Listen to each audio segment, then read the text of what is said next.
How are all you happy people doing? Alright, so I guess I just want to touch on what's happening in Saudi Arabia, which is kind of wild, it's kind of crazy. So I'm not sure if President Trump has anything to do with it, with the influence, but it seems like this was something that was probably behind the scenes since the get-go, although now it looks like things are blowing up. Hopefully in the favor of the good people and not in the favor of the terrorists or those who sponsor terrorism. Now, I read up on Vox and The Guardian and Al Jazeera and RT.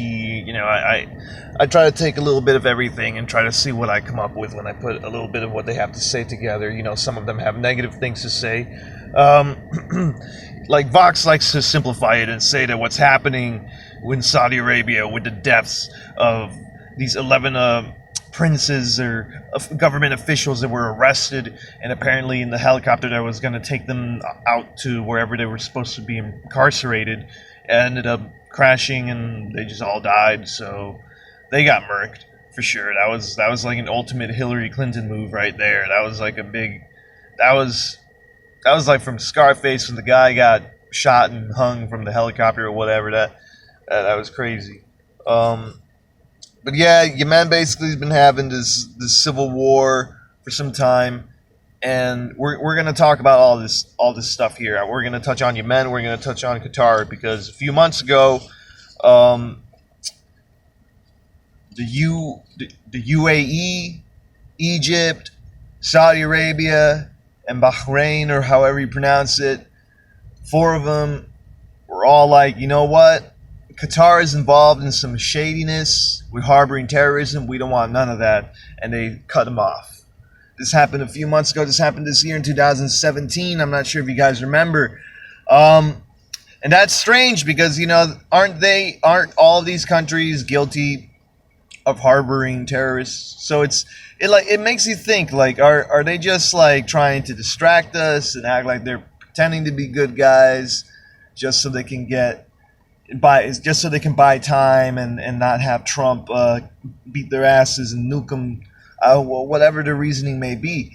And the thing is, I don't know. It's strange. Saudi Arabia, Egypt, the UAE, and Bahrain, they severed diplomatic ties from Qatar, and two of these countries basically closed their borders to Qatar for supporting terrorism and interfering in internal affairs of Arab states.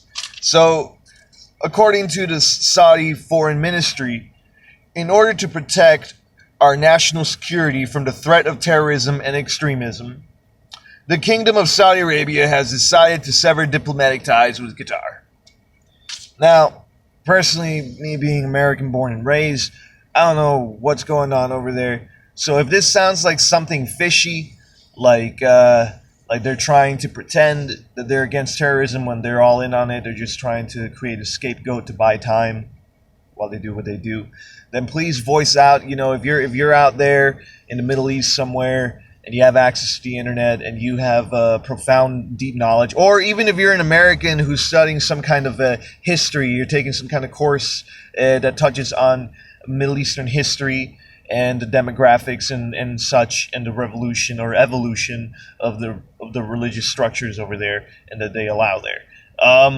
So I don't know, if anybody has more knowledge on this kind of stuff, feel free to reach out, please, and voice your opinions. Because Qatar claims that this was fake news and that these countries all harbor terrorism as well.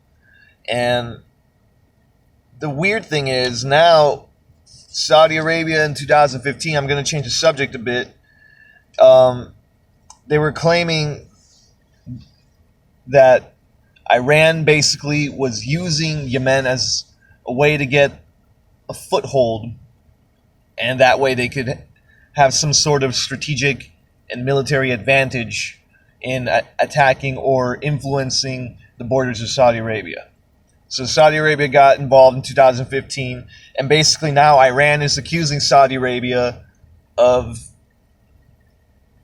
supporting the rebels. And it's weird what's happening in Yemen. Yemen has a population almost as high as Saudi Arabia. It's like 27 million people, probably more than that. And it's so weird what's happening because, now basically what it looks like to me, Yemen is just a fighting ground. I don't think neither Saudi Arabia nor Iran really care about Yemen or the people of Yemen. I think they're just literally Yemen's sole purpose right now is just a battleground between the two countries that are at war with each other. They're both sending their terrorists against each other like, are you supporting terrorists? And the other ones are like, nah, you're supporting terrorists. And they're both supporting terrorists, having terrorists kill each other. Which is, it sounds cool and awesome, but then you know what that means? That means they have to send our brothers and our brothers, our fathers, our uncles, our sons. Some of you have kids, some of you are older, and you know people, you have someone you know that you care about that's probably gone out there to war to try to control or protect. We don't even know who we're trying to protect. It's weird what's happening over there. So right now it sounds to me like it's all war, mayhem, and I really feel that Saudi Arabia and Iran are taking advantage of the country of Yemen and the people of Yemen. Because, I mean, it was weird. It was really weird. Because, I mean, I guess to touch on Yemen briefly, the leader was forced in 2011 to give power to, I guess this guy, we're going to call him Haiti. And eventually, in 2014, the Houthi took over. That's what they're called, the Houthi terrorist group, whatever they may be. They ended up taking over in 2014 and almost took complete control of Yemen in 2015, forcing Haiti to flee to Saudi Arabia. And then that cost Saudi Arabia, this was in 2015, so that was when Saudi Arabia was like, oh man, you know what, these Houthi have taken over Yemen, and they're obviously working for Iran, so now Iran's got this whole country here, and they have this advantage now. They can just cross the borders here and attack us. So shit, we need to start getting involved in this and help Yemen. They're not helping Yemen. They're just helping themselves. So I don't know what's happening though. Because now Saudi Arabia is turning on its own.